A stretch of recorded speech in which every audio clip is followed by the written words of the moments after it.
আসসালামু আলাইকুম। আজকে আমরা তৈরি করব ডালের বড়ার মালাইকারি। এটা অনেক খুব সুস্বাদু একটা রেসিপি। আপনারাও একদিন আমাদের মতো চেষ্টা করে দেখতে পারেন কতটা সুন্দর এই মজার রেসিপিটা। ডালের বড়ার রেসিপি তৈরি করার জন্য আমি আগে থেকে 250 গ্রাম ডাল ভিজিয়ে রেখেছিলাম এবং সুন্দরভাবে ধুয়ে পানি ঝরিয়ে নিয়ে এসেছি। এখন আমি ডালটাকে পাটায় বেটে নেব। এতে কোনো পানি দেওয়া যাবে না। এবং আমার ডালটা বাটা হয়ে গিয়েছে। এখন আমি ডালের সঙ্গে বড়া বানানোর জন্য যে সমস্ত উপকরণগুলো অ্যাড করব তা দেখিয়ে দিচ্ছি। দিয়েছি জিরা বাটা, দিয়েছি পেঁয়াজ বাটা, দিয়েছি রসুন বাটা, দিয়েছি লবণ, দিয়েছি গুঁড়ো মরিচ, দিয়েছি হলুদের গুঁড়া এবং দিয়ে দিচ্ছি সামান্য পরিমাণে চালের গুঁড়া। আপনারা চাইলে সামান্য অল্প একটু ময়দাও দিতে পারেন।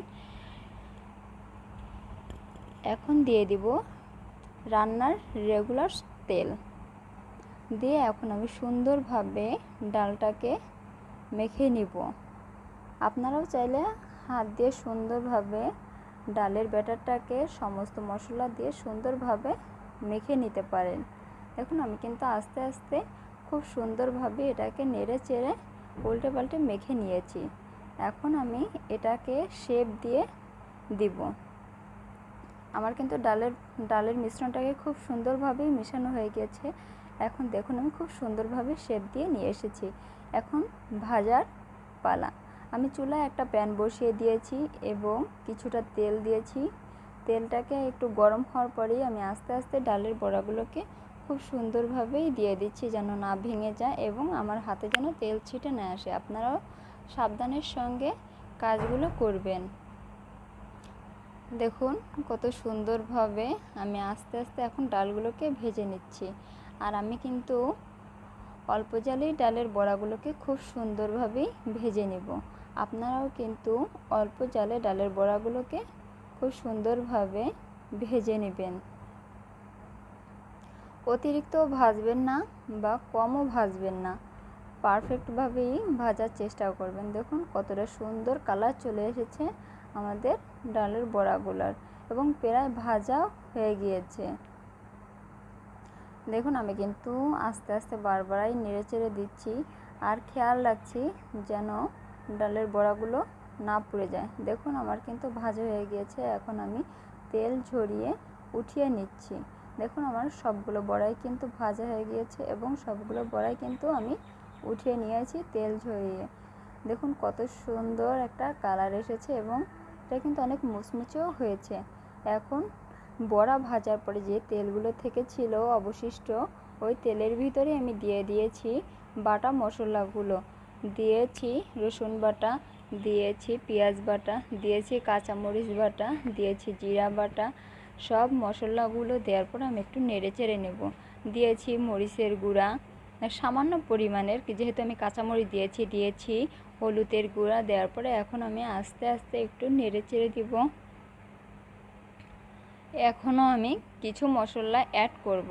দিয়েছি লবণ, দিয়ে দিচ্ছি কিছু চিংড়ি মাছ। আপনারা চাইলে নাও দিতে পারেন, আমার বাসাতে ছিল তাই আমি কিছু চিংড়ি মাছও অ্যাড করলাম।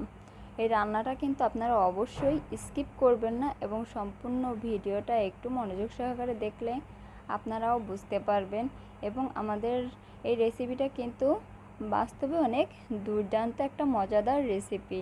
এটা সচরাচর সব অঞ্চলেই কিন্তু রান্না করা হয় না।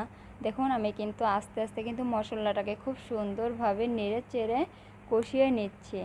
এখন আমি দিয়ে দিচ্ছি কিছু গরম মশলা আর দিয়েছি তেজপাতা। আপনারা চাইলে এটা প্রথমেও দিতে পারেন, আমি পরেই দিলাম।